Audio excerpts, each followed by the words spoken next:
Well, welcome back to Klassics. Today we're going to be showing you what we're doing on the frame of the 66 Oldsmobile 442. We got it blown apart a little bit. We're sandblasting it, getting ready to paint. We'll show you that process. Our sandblaster's not the best, but it gets the job done. We borrowed it, so beggars can't be choosers. We did put some new sand in it, but I'm going to be running the camera today, and Dad will be sandblasting, but we'll show you real quick what we got. So as you can see, we have the rear end out of it. We've got that all blown apart, the arms off, the springs off, and everything ready to go, so we can blast that. We got the parts over here. We will be using the sway bar and the 4 arms, so we will be using those. We do have new shocks and springs, so we'll put those on when we go to put it back in. But we want to go ahead, and while we're at it, we'll go ahead and get it painted, cleaned up. And we also have, instead of basically redoing all these brakes, there was a kit, because we knew we was going to have to replace the drums, we was going to have to replace the pads, replace everything, but the backing plate, and they actually made a kit that's, we'll pull it apart, change the rear end gear oil in it, put the new brakes on, make sure everything's good in the rear end as far as the gears, teeth, everything's good to go that way. So we'll go ahead and do that while we have it apart. And then you got to pull the axles out in order to change those. So we'll pull the axles out and change the brakes. We already tore all the lines off. We're going to be running an electric fuel pump, so we didn't need to keep the old fuel lines, as well as they's in a little bit of a rough shape. The brake lines we could have reused, but we actually had to cut them to get them off because we couldn't get some of the hardware part. So I'm going to go ahead and show you, and we'll start doing a little sandblasting.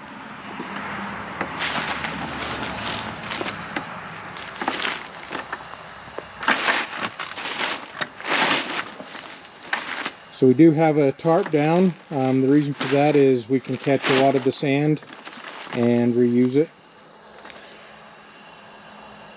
I realize I look kind of stupid, but when you start sandblasting, this sand goes everywhere, and I'm trying to keep it out of my neck and out of my face and all that. So if you ever sandblast, you'll know you cover up the best you can. So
Hey, so as you can see, you saw how far I had to get away because I was getting blasted with the sand.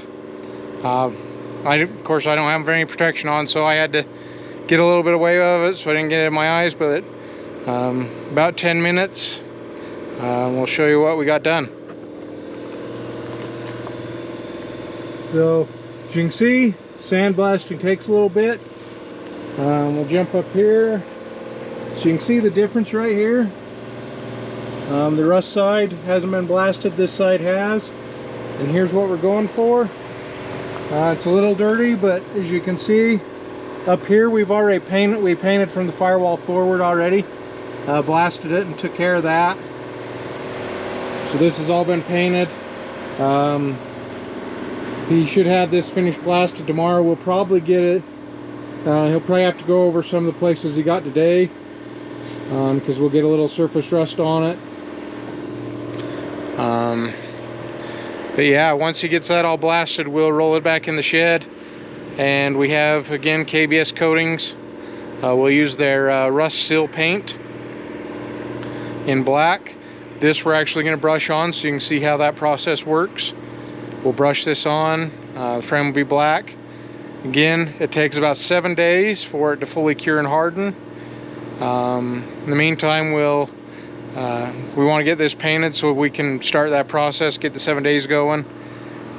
He'll blast up the rear end, blast the other pieces that we're going to reuse, and then we'll go to town and get it painted, and then we'll hop back on the body of the car. I think we're going to do a bed liner bottom of it, but we still got to finish welding in the floor a little bit. We showed you putting this winch on this trailer, and we could have bought a canvas cover or an auger cover for it, but that wouldn't protect it really great, so this is what I come up with. We got this old toolbox from a yard sale deal, and I took and left the top all the same, but what I did was took the drawers out and made this piece here out of one of the bottoms of the drawers, welded these things on, and there they was sides of the drawers and stuff, so we made good use of most of the stuff. We made this open so that we could put it on here and run the hoist with this being still attached. We put a new lock on it because it didn't have a lock at all, and as you can see, I also used some of the drawer parts for these, and we just welded them in there so that it would take care of that. And they were bent, so it gives you a little bit of strength. It was an old toolbox, wasn't very expensive. And here on the top, we got a deal for a bottom of a door, house door. It's a rubber seal type thing. And the reason I like it is because it goes over here. If it rains, it's going to kick the rain out, and it's going to fall down there, and it's not going to get mixed in with this other stuff. So anyway, we'll install that. Hopefully it'll fit. We cut the bottom out of the deal so it'll drop right over it, hopefully.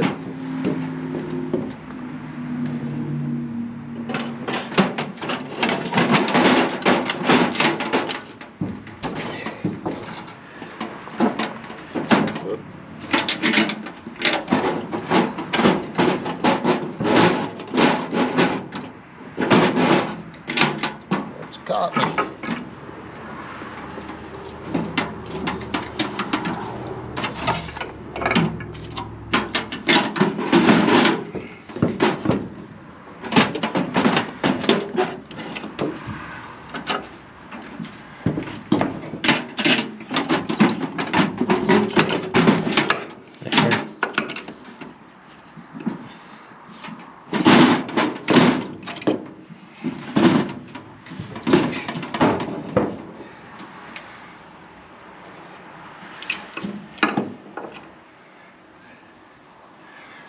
Now I drilled some holes in this because I wanted to screw this down to the bed of this trailer, so I'll go ahead and do that now.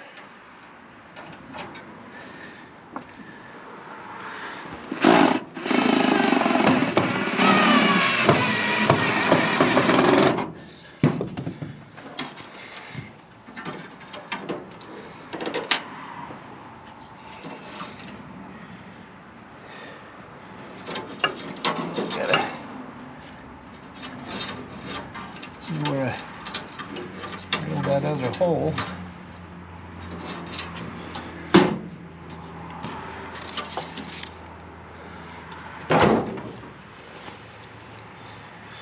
It's a little dark in there.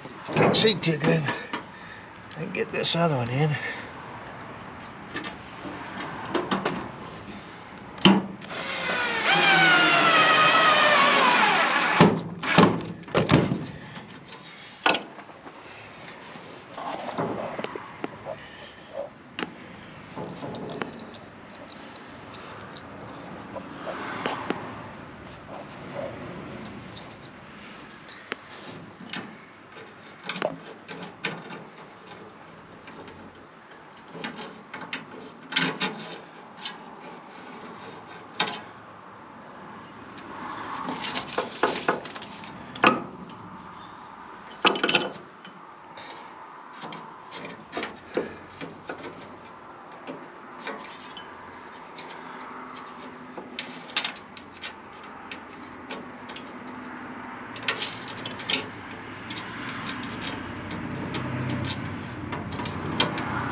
Okay.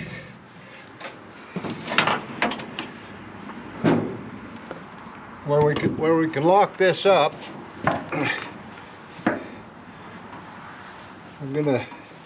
I use this trailer to haul my razor and stuff, so I've got straps. So I'm gonna put the tie down straps right inside here, so they'll always be with the trailer.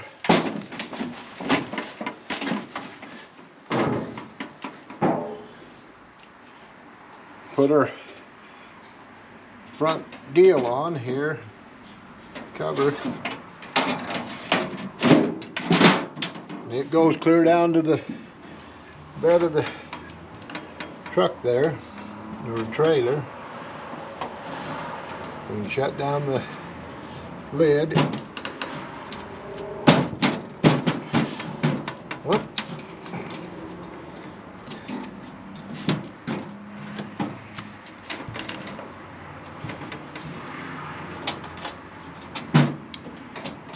It's locked, it's secured.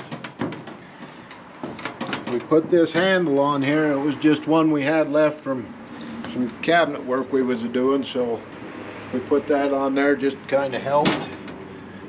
Looks kind of girlish, but it'll be all right. So anyway, that's what we done to cover this winch so that it's out of the weather and it's pretty well secure. So thanks for watching.